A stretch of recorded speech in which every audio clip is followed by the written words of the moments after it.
bigger today. You might know him as Count D. You might know him as Piggy D from Rob Zombie's band. You might just know him as Matt, the host of Metal and Monsters. If you've seen the show, it's fucking awesome. Check it out on YouTube.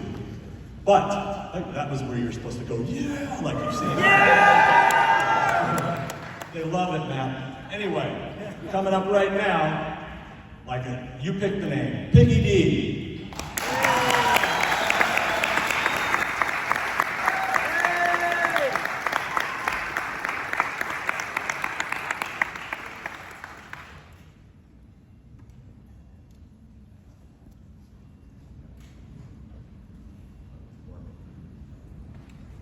Hey, everybody.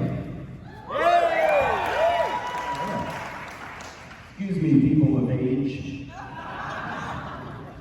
I met him 15 years ago. I was told there was nothing left.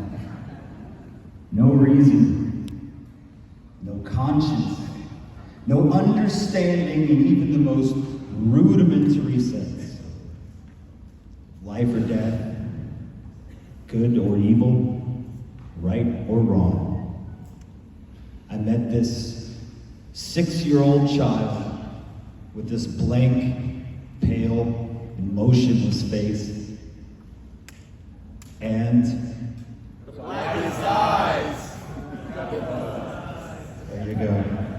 I spent 8 years trying to reach him and another 7 trying to keep him locked up because I realized what was living behind that boy's eyes was purely and simply evil. There we go. Every time I drove around this town, smoking a joint, listening to Blue Oyster Cult,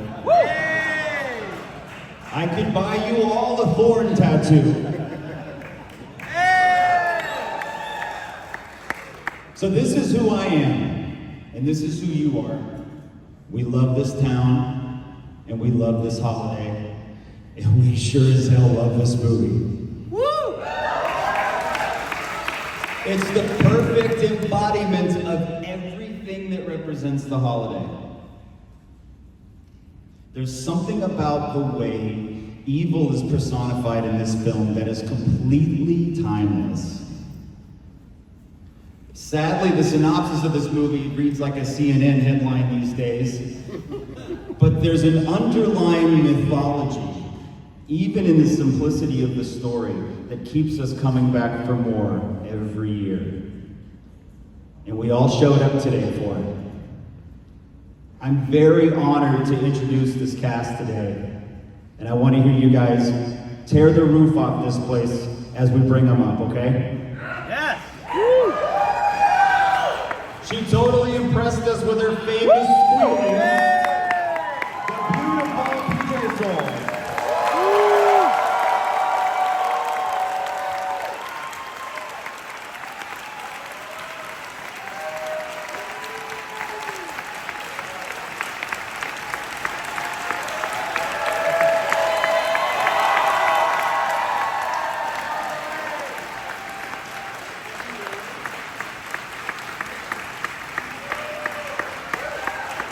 Thank you. Totally.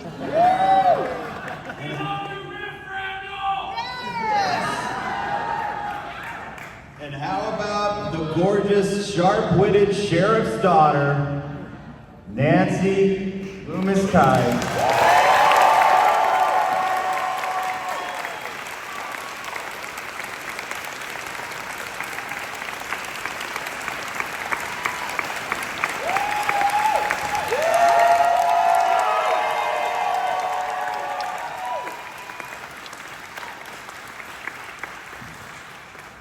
Thank you for being here, Nancy. Guys. Due to the... I'm sorry if there's children present. In fact, my child is present. Earmuffs. Due to the magic of editing, not only did he make love to Linda in about a minute and a half, but he stuck around in the kitchen for a while. That's my only dad joke. Ladies and gentlemen, John Michael Graham.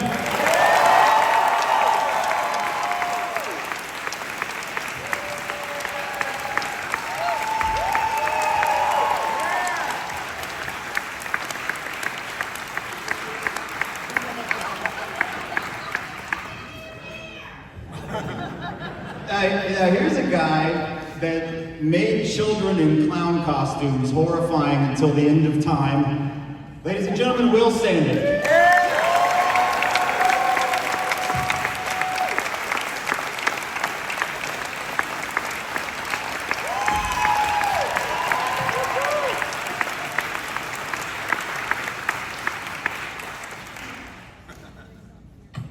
Now, her brave performance reminded us all that nudity in horror films will be the first thing that's punished. And her headstone was apparently light enough to carry across town and up some stairs. The gorgeous Sandy Johnson.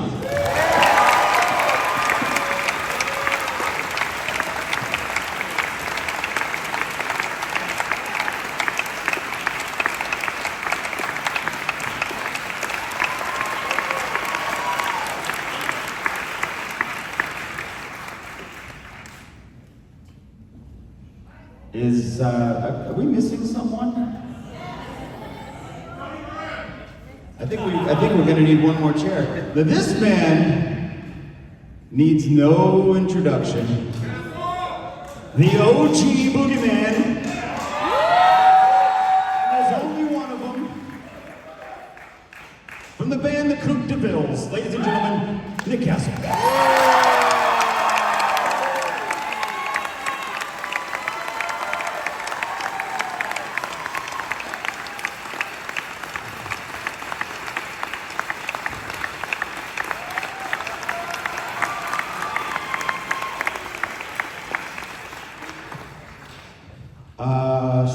Sean. Yeah.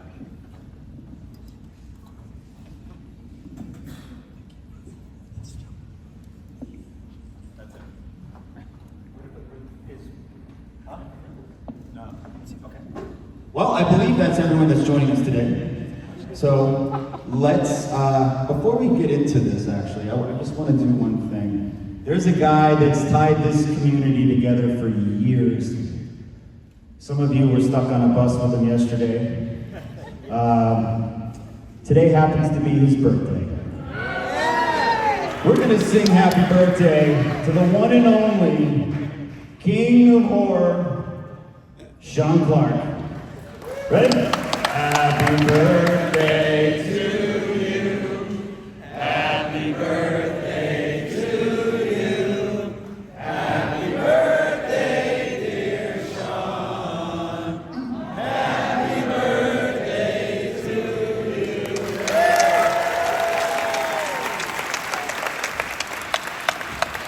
He's 95 years old today. Let's hope he makes it to the 50th. Sean, go get a nap. Go get a nap. Everything's gonna be fine. So, I'm gonna shut up. I wanna go down the line and I wanna hear from every one of you.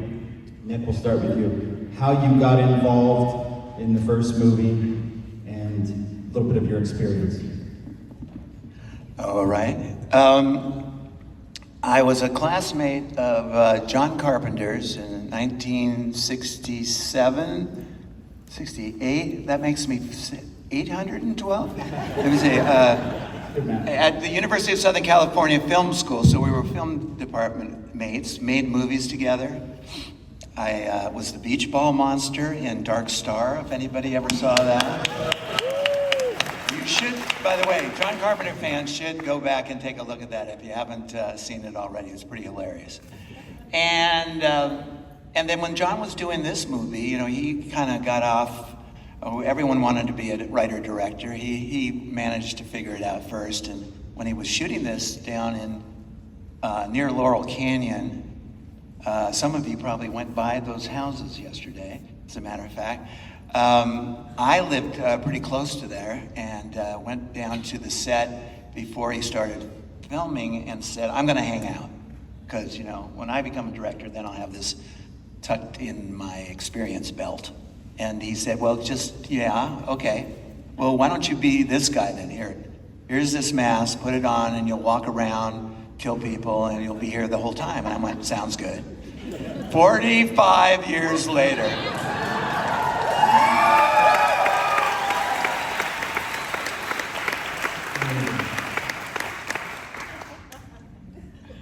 PJ? Well, as a young actress, of course, we go up for auditions, and I had already been in Carrie, and I think,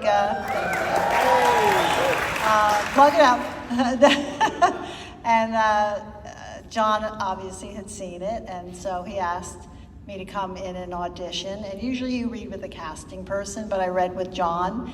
And afterwards, when I finished the scene that I read with him, he said, do you want to do this part? And I went, absolutely. I should have said totally. But I did say, why'd you pick me? And he said, because you're the only one that read the word totally right.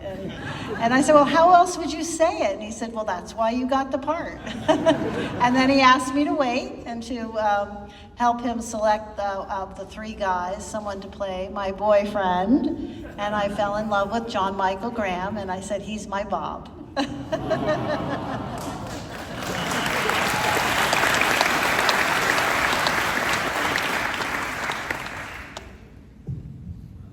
Well, I was in the movie that John made in between Dark Star and Halloween, and that was Assault on Precinct 13.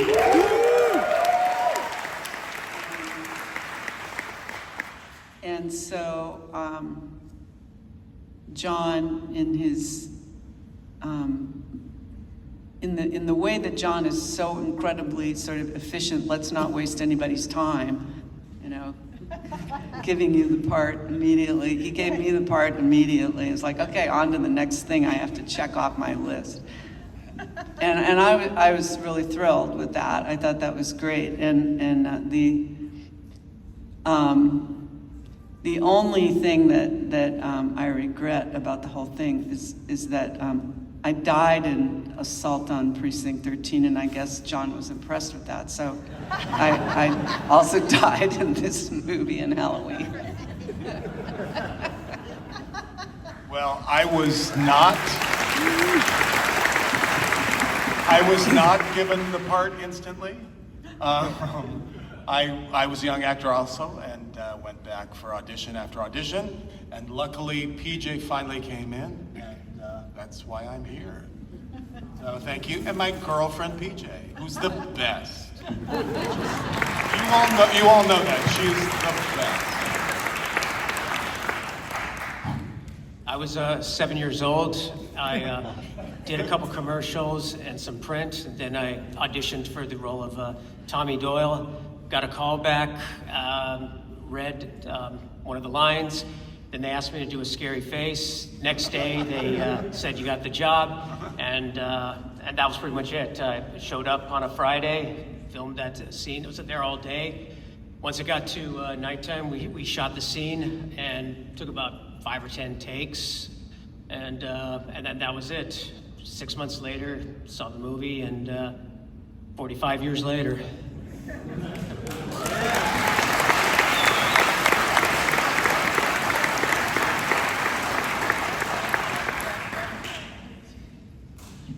Hi there. It's nice to see everybody here. All right, well, I was a model. That's where I started out. And I was a Playboy model. And I was with the Playboy agency, which is how John Carpenter reached out to me. So I came out and I interviewed in one of the houses. I wish I could remember which one, but it was one of the houses that they were filming Halloween in at the same time. And they had me scream and read some lines, and a couple days later, they said I had been cast as Judith Myers, and I am very happy that that happened.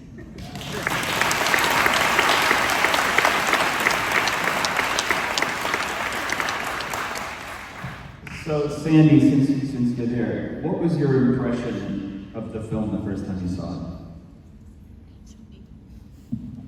Me? What was your impression of the film the first time you saw it? Well, the interesting thing was, unlike everybody else there, I didn't have the full script. So I didn't know the full script. I didn't know that my brother here was gonna grow up to be a big masked man and kill everybody. So when I got to our little premiere and saw the film, it scared the hell out of me. So yeah, it was very exciting to see it. It was very scary, and to me it was a total surprise because I had not seen the script. I'd never seen the mask or any of that. So yeah, it was an interesting evening. Now, Will, can you still do the face? The face from the, you mean from that scene? The face. Yeah, I guess. He just said, make a blank look, don't look at the camera, and...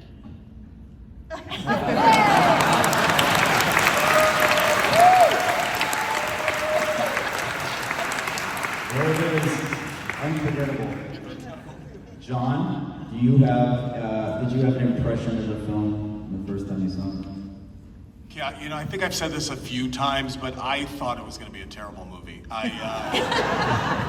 Because when I was on the set, we filmed the murder scene, and I don't know, I guess I was expecting it to be a big Hollywood film. I don't know why I would think that, but I did.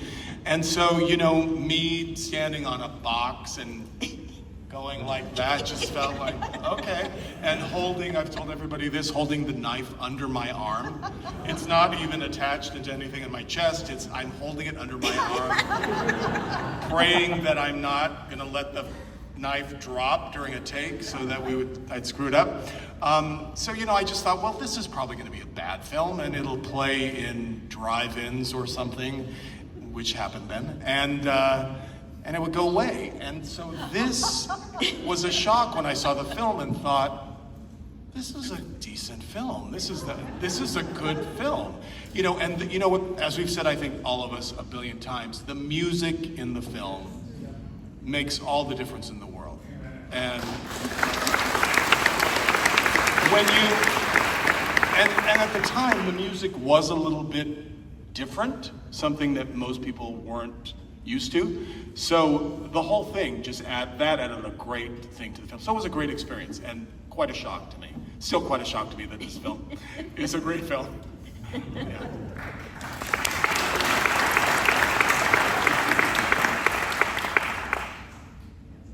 I'd love to know what your impression was as a first viewing of the movie. Well, I'm sort of, had a similar experience to you, John, because I remember at the wrap party, we were all joking around. I don't know if you guys remember this. We were all joking around saying, you know what, we're gonna be here and it's gonna be Halloween 20.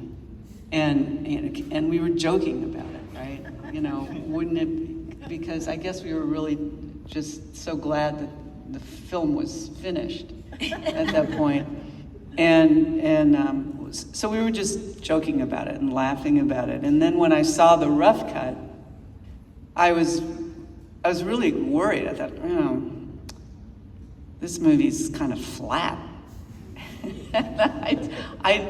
I didn't know that much about filmmaking, And then I went to the premiere and I was terrified. I was horrified, and at the same time, I was so thrilled that it was so scary and really good, and it was because of the soundtrack. I felt like the merging of the picture and the sound was just astonishing. So it was a lesson for me as a neophyte in the movie business. But I still am not very good at reading a script on the page and imagining the whole thing. So I still have trouble with that, whether it's a play or a movie. So, but anyway, that was my experience.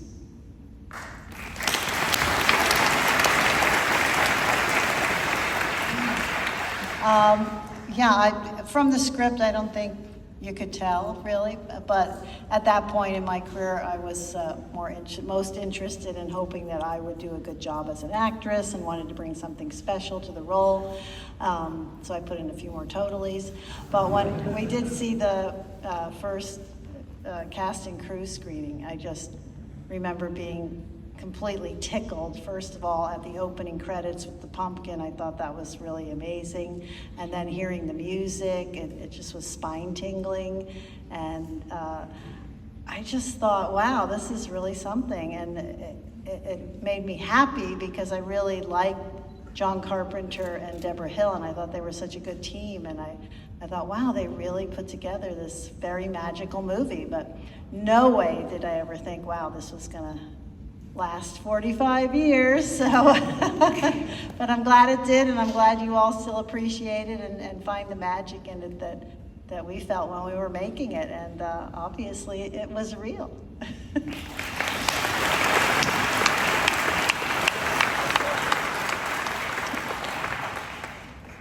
I don't remember the first time I saw it. Where was the cast and crew screening? Was that the director's? Huh. Yeah. Didn't make much of an impression on me, honestly. I can't remember seeing it. The first time I remember reacting to it, I went the first week it came out, and I went to a screening, the movies in Hollywood, just to see how it was playing, and people were, getting scared, and so I called John up and said, "Hey, John, the movie's working." And that was what I remember doing, and at the time I kept thinking, oh, this is clever Halloween, a movie about called Halloween, on Halloween, a murder on Halloween, all that stuff I thought was clever. Babysitters. So I was, you're a friend of the creators, both John, Deborah, and Tommy Lee Wallace, we haven't mentioned yet, who found and created The Mask, and is the production designer and co-editor. All these people are close friends of mine, and so you're just hoping against hope that it'll, take them another step towards a career, a real career. And look what happened. That was great.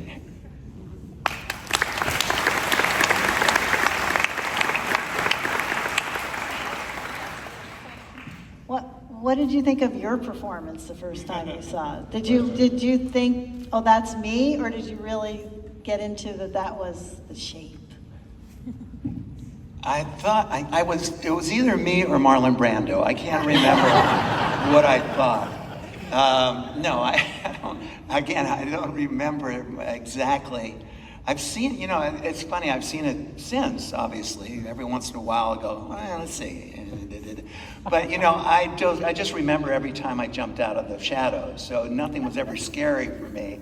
And I always felt like it was, who made those scares wasn't Nick Castle. It was really the characterization of that Tommy and everyone came up with, and John, knowing when to pop out of the shadows at the right time. So it's hard to, separate that from my performance. Does anyone recall anything funny or strange happening on the set that you guys were filming? We've all heard the stories about how the leaves were reused, and Tommy had a big task to make it look like fall when it was clearly springtime in Pasadena. But does anyone remember any interesting stories about the day they were on set? I just remember John telling us to be a little less realistic with our Linda and Bob scene in the bedroom. That's funny. Just let that sit for a second. But I think the way the camera was angled or something, it just, and I was trying to make it look as real as possible. And I think he was kind of like, you might want to sort of tone some of that down. So that was Why I chose John. That was a thing. Will, when did you first realize the impact that this movie had on its audience? I don't know. I think, it helped the name of the movie, Halloween. So once it was released out of the theaters and on cable, which ended up being a couple of years later. Now it's, a month later. But once it got on cable, and then just people that I grew up with, they really loved it. They liked it. They always talked about it. And what made it, I thought that it was going to be big, was that the adults loved it. Like the parents would ask me about it probably more than my friends did. And just every Halloween it played, and people would talk about it, and people would watch it. No matter how many times they saw it, they would see it every October. And then once, I felt once Halloween 2 came out in 1981, I knew it was huge because automatically when a sequel comes out, you know it's big. And then Halloween 3 came out, different storyline, but it was still Halloween 3. And then just all through the 80s, just, from junior high, high school, friends, and I didn't really even mention that I was in it, but they all knew. And they would say, hey, I watched Halloween last night, I saw you. And then I think when Halloween 4 came out, I think it just exploded into a really, it was already a big franchise, but I think once Halloween 4 came out in 1988, I think it just exploded, and then it just went from there. It just kept getting bigger and bigger to this day, which is 45th anniversary, and it's still going strong. Yeah, absolutely.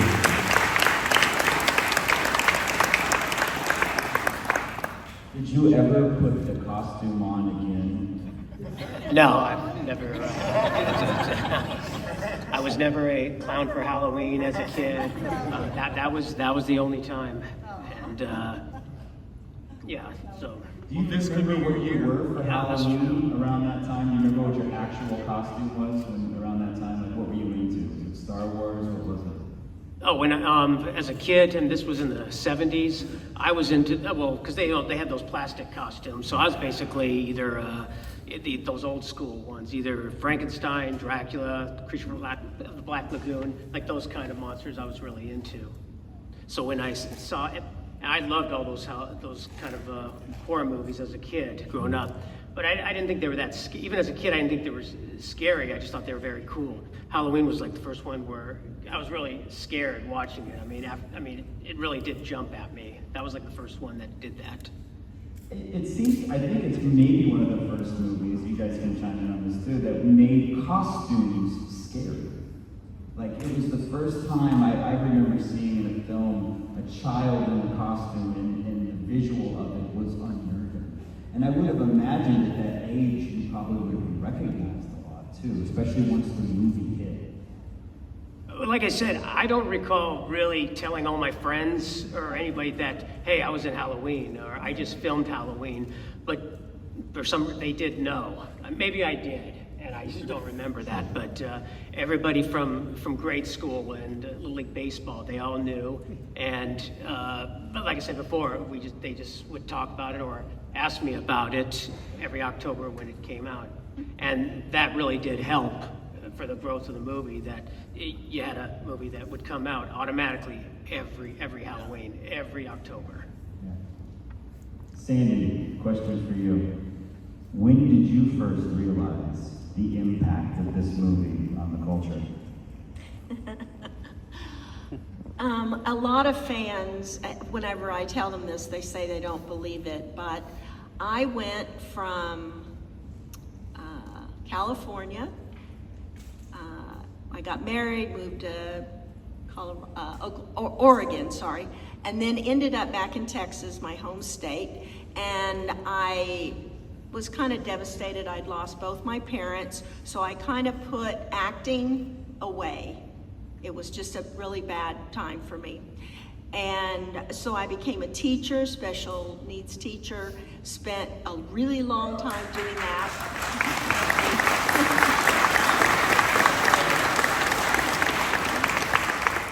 But what was funny, even though I was a science and computer teacher for special needs kids, I didn't ever Google myself. So I didn't know that Halloween was a big movie or that they had made a bunch of them. I was so wrapped up with my kids, my school kids, that's all I did for all those years. And it wasn't until 5 years ago and 3 months that my current agent, Rick and Reek, actually interrupted my Words with Friends with my best friend, and he said, are you the Sandy Johnson from Halloween? And wow, that's a random question for the middle of the night. Yes, and who are you? And it turned out, like I said, he's now my current agent. He started to tell me about horror conventions and signings, which was all like a foreign language to me. I had no idea. And he said, well, you probably should Google yourself because people all around the world know who you are and we're looking for you. And so it was a total shock to me. I didn't know anybody was looking for me. I was just a school teacher doing my job. So my awakening was 5 years and 3 months ago. And boy, was that an awakening. And all I can say is, wow, the horror family is awesome. And I am so happy that the franchise did what it did all those years when I was teaching, because it's truly amazing. Correct me if I'm wrong.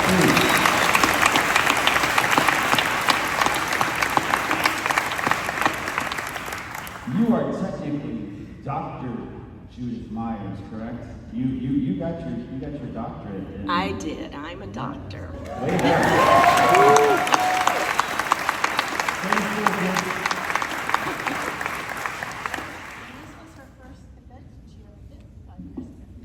Oh, the 40th was your first? Yes. The Okay. 40th was my very first convention, and that was a choice of my agent. There were a couple before that, but he really wanted me to come to this one first. So we held off announcing it, and so this was my first convention 5 years ago. Yes. I sat next to her, and she and her husband had the widest eyes, and they kept looking out at everybody, and then she'd turn to me and be like, well, what is this? It was so cute. Show of hands, who was here for the 40th? It was awesome, wasn't it? Nancy, how do you, well, here's a better way to ask this question. Why do you think the movie has stayed so relevant for all of these years? Well, I really think it has a lot to do with the internet, frankly, and the rise of the internet and the way that fans through the internet could connect with each other, and at the same time the emergence of all of these conventions where people have a chance to meet face to face, and the continuation of the franchise. It's like no matter what else is going on in the world, you can pretty much guarantee that every few years there's going to be another Halloween movie. And so it's a combination of all those things. You could dive into the psychological, mythological, sociological aspects of the characters of Michael Myers. I'm sure, I know people have written dissertations about that. But I really think that it's the combination of all those things that have produced the robustness of this franchise, shall we say? Yeah. Well put. PJ, what do you think it is about the movie or the story or the characters that have perpetuated this to our 45th? Well, I think our movie is number one and remains so no matter how many sequels there are, and that in itself, they'll all agree. And we say you can make 100, but number one is going to be number one. But along with what Nancy said, everything that she said, but also that the holiday, Halloween, I think has grown exponentially in the last 20 years, which is amazing. Forget Christmas, it's Halloween. That's everyone's favorite holiday. And it's so much fun. It's scary, yes, but there's no blood in ours. There's no, it's a psychological, scary movie. There might be a knife, but you really don't see it used too much, except for Bob. And a few other threatening poses. But I think, really, I think the holiday has just become crazy. People are in love with the holiday, and they have the perfect movie to go along with it, no matter what language you speak. It's true.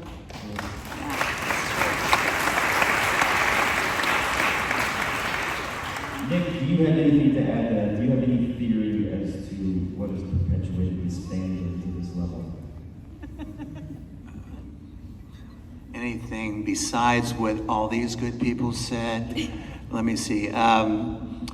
There's, the specifics of the movie, I think, are clear. The Halloween angle, the fact that when it came out was a certain period of time that was unique to this world of horror.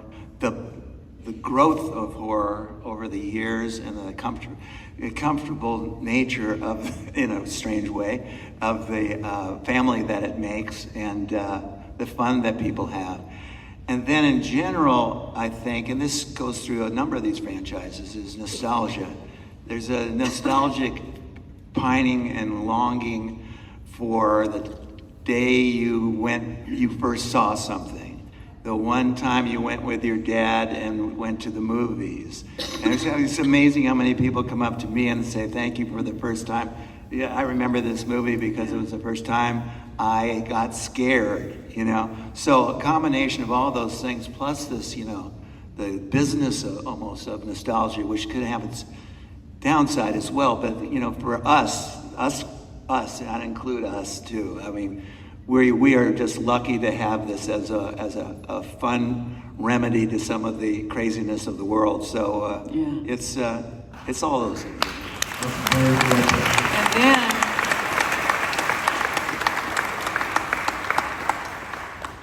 just to add to that, then there's the fact that it was Panavision. I want to give a lot of credit to Panavision. And also, I think the time period, the 70s, the late 70s, people sort of have nostalgia for that as well. And they pine for those days, I think, and the look of it and the simplicity of it too. And in terms of the first time, well, yeah, see anything you like? I've got a lot of that. John, do you have anything to add to why the longevity has persevered, and why we're all here, and why we're going to be here at the 50th? Well, I mean, it's been said before, but I mean, I think the brilliance of John's idea of setting it at Halloween, and it's been said, every year it's going to come around and around and around and around. And what else would you watch on Halloween other than a film called Halloween? I mean, it was a great idea and a great marketing plan. So, I mean, in fact, when I did think it was going to be a bad film, I remember thinking, well, at least it'll come out again on Halloween. So, I mean, I always thought that's a clever idea, calling something Halloween, So that's one of the reasons I think and it just happens to work. It's a interesting, fun film, and yeah. So you thought, well, it'll at least play twice. At least, right. And then, I'll be on TV, just on cheap channels that have, yeah. So Halloween is a good idea. I know people have questions. Are you ready? Sir, let's start with you. If you had a time machine, you could go back in time 1 week before you made the movie, would you say to your younger self anything? Do anything differently, or would you? This question was, if you had a time machine, you could go back, would you have done anything differently? Take a start. Nope. Nothing.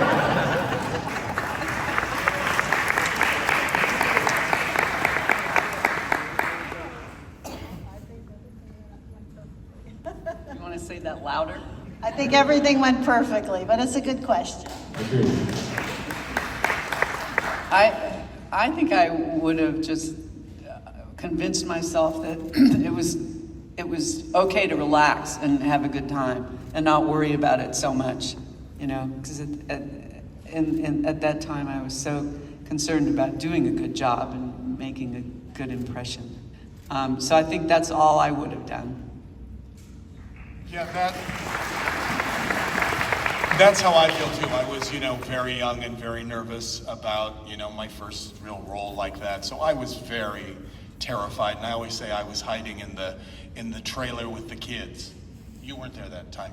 Well, but because it was like they'd be like, okay, you can go to the trailer now, and we'll call you for your scene. So I go, oh, okay. And I'd go and I'd sit and I'd worry about my next scene. So I would just say, oh gosh, calm down. Go out on the set. I'm sure everybody would have been very friendly and welcoming because these are wonderful people. So I would have done that. I would just sit and relax and be yourself and have a good time.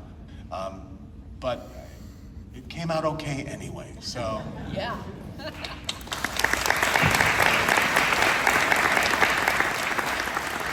Will, you have something to add to that? Other things, yeah, I would definitely change. But as far as that movie goes, no, I don't think I would change anything regarding that scene or anything like that.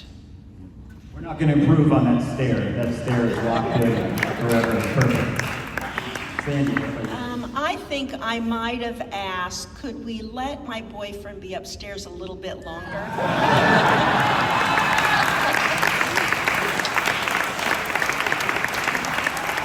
It doesn't say too much for either of us.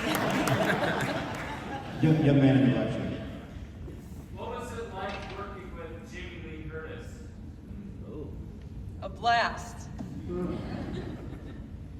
We had a lot of fun together, all of us. We spent a lot of time in the trailer, and she was very engaging and a lot of fun.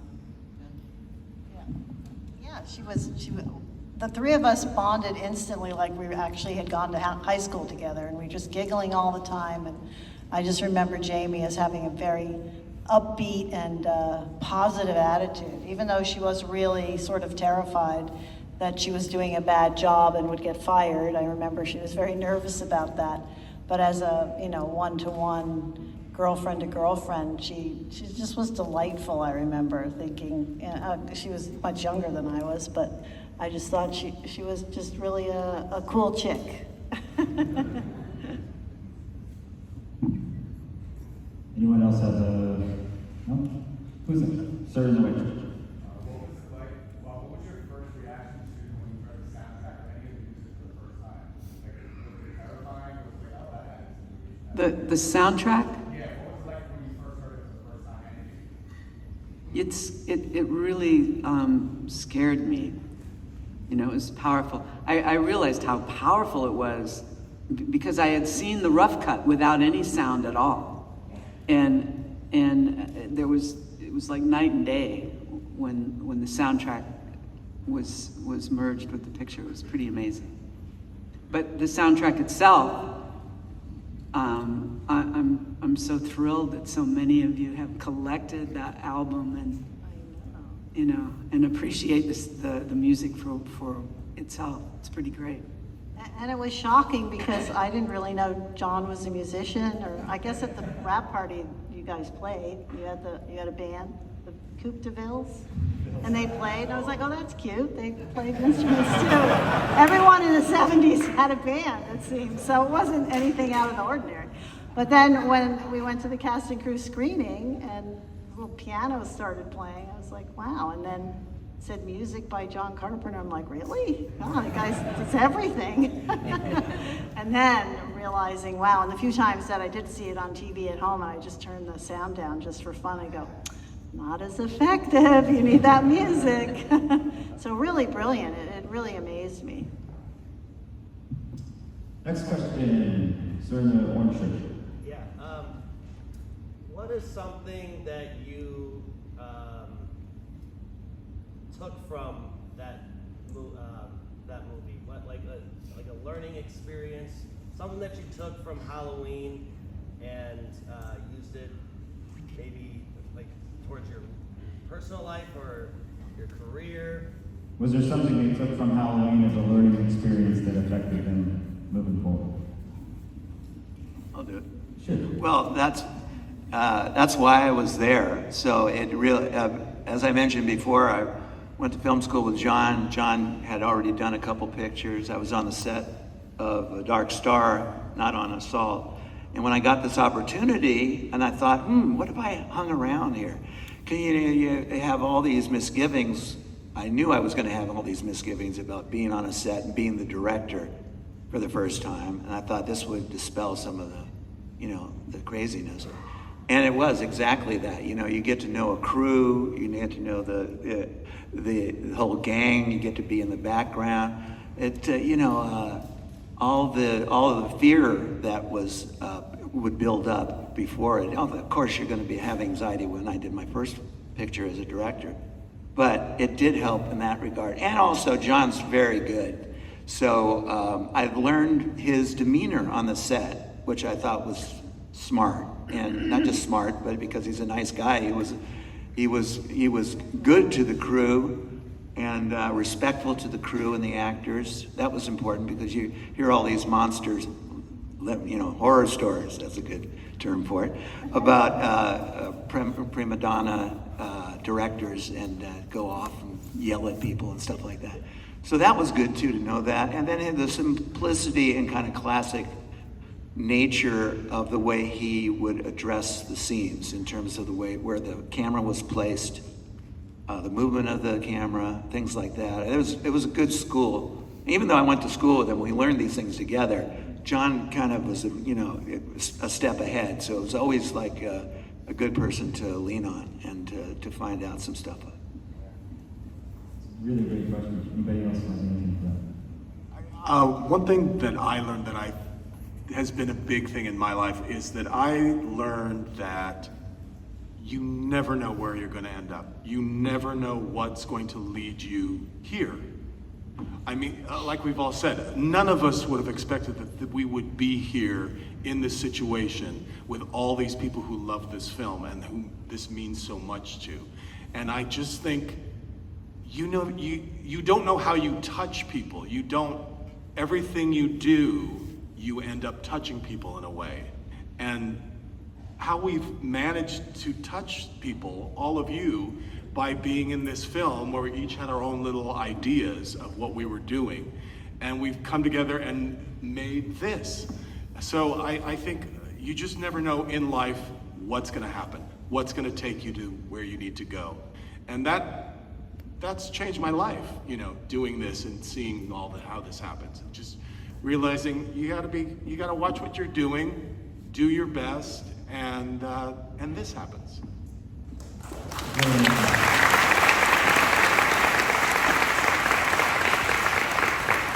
From your new book, Trust the Journey.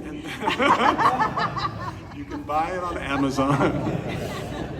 But that is a great question because sometimes all you have to do is just show up, right? And then the universe kind of takes control. So that's a really fantastic question. Gentleman in the front. First off, thank all of you guys for being here. Really appreciate that from the bottom of my heart. Do any of you guys have any sort of fond memories or stories about being on set with Donald Pleasance? I know it kind of was an interesting dynamic that he was a little bit older, a little bit further in his career, and a lot of you guys were kind of, still newbies and everything, coming in a little nervous. So what was that like being on set with him? I wasn't. I had lunch with him. Yeah, I didn't have that many scenes with him, but I was completely awestruck by Donald Pleasance because he, in my opinion, he was like a major star. I watched his movies since I was a kid, and I thought he had the craziest eyes I'd ever seen.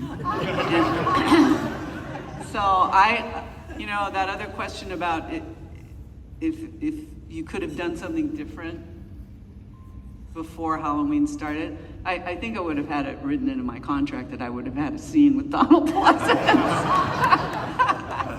Yeah, I did when they added footage for the TV, when they put it on TV, they had to fill a 2-hour slot. So I did that one scene in the hospital where I was staring out the window. I was 12 years old, and that's where I met Donald Pleasance. And he was very nice, very friendly. And we didn't have a big conversation or anything like that, but I was 12 years old, but he was very nice to me.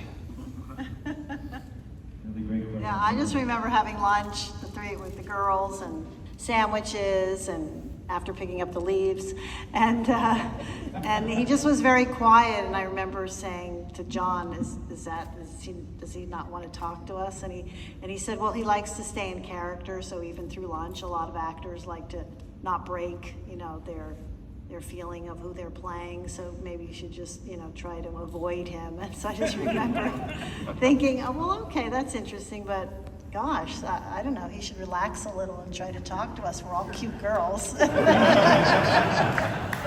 Wait, did you all have to help rake the leaves?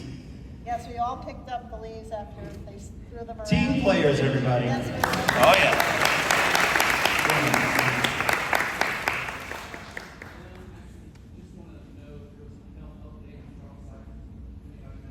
Oh, yeah, do we know what's going on with Charles? Yeah, he had surgery yesterday. He's fine. He's still in the hospital. He had his pacemaker replaced, I think. So he's doing fine. Yeah. Well, send all the luck to Charles and the family.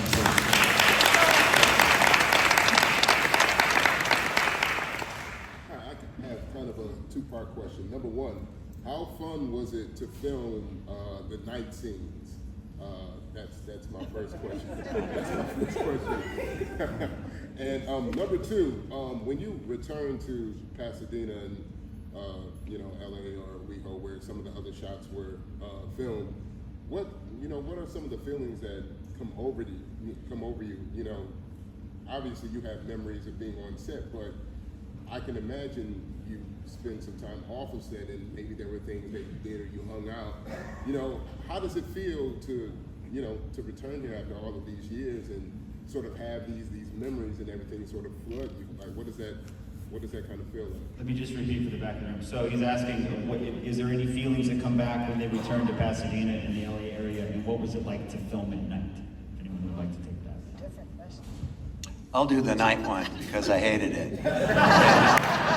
and especially for one scene when, and you get to, if you stop your video thing or whatever they have now, DVD, at a certain point, you can see me jumping onto the car at the beginning of the movie. He escapes the insane asylum, and they pull up in a car, and they get scared away. He jumps in the car, and he smashes his hand into the window, all that kind of stuff. That was done at about 4 a.m. on a 45-degree day in the spring, late winter, whatever we were, and it was really cold, and all I was in is a hospital gown, you know how thin those are, and underpants.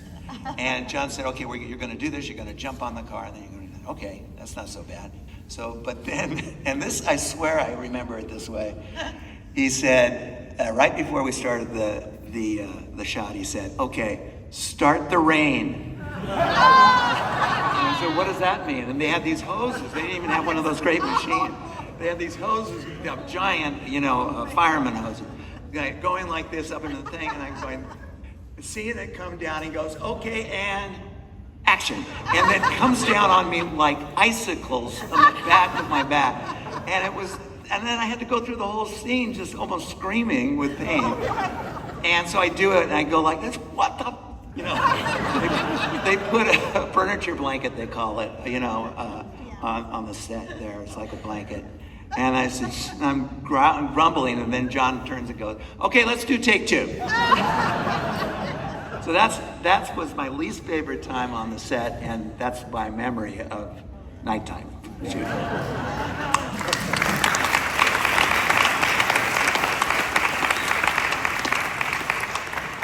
You must have nostalgia. You live here. You go by?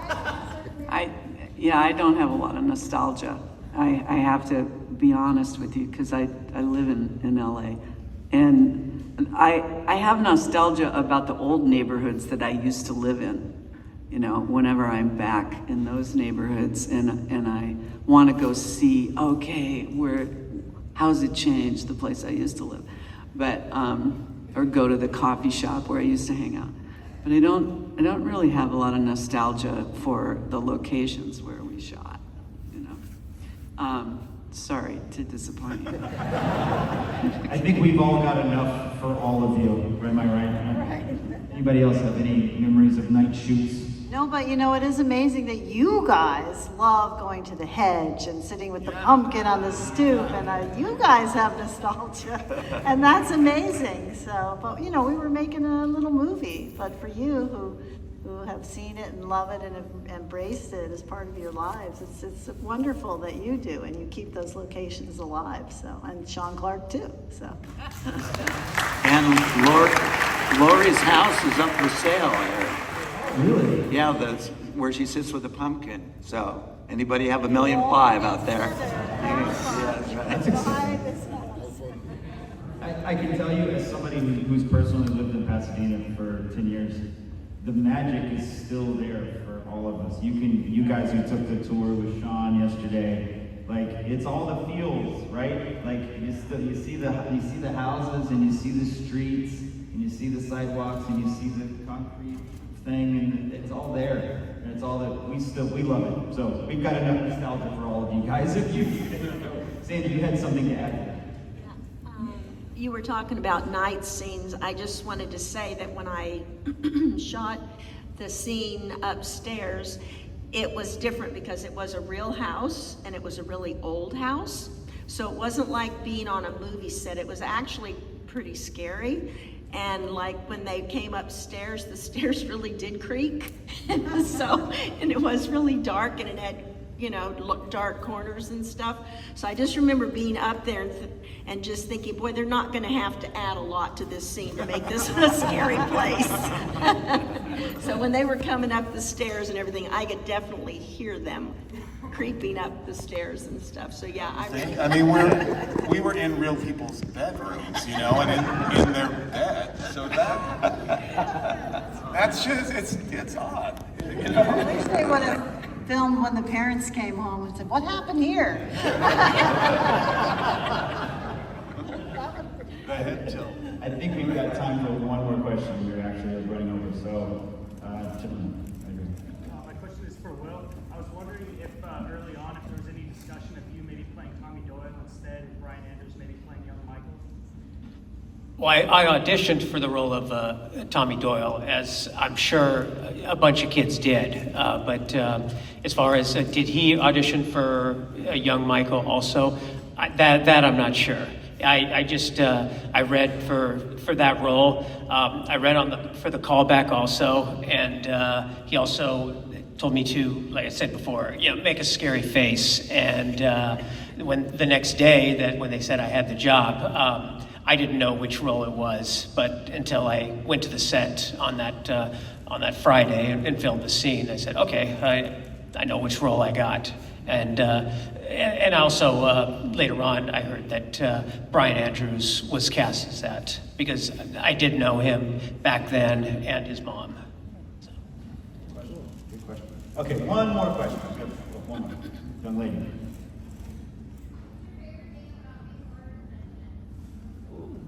You guys. Thank you so much. John, you said something about how you affect people. And I think what's really apparent today is how much everyone appreciates. I know you guys just showed up for work to do your part, but here we are all these years later celebrating what you left on the screen for us. And you all brought your A game to your job that day, and it counted. It counts, and it still counts today. It's going to count 5 years from now. It's going to count 100 years from now. So thank you all for bringing your passion and your craft and sharing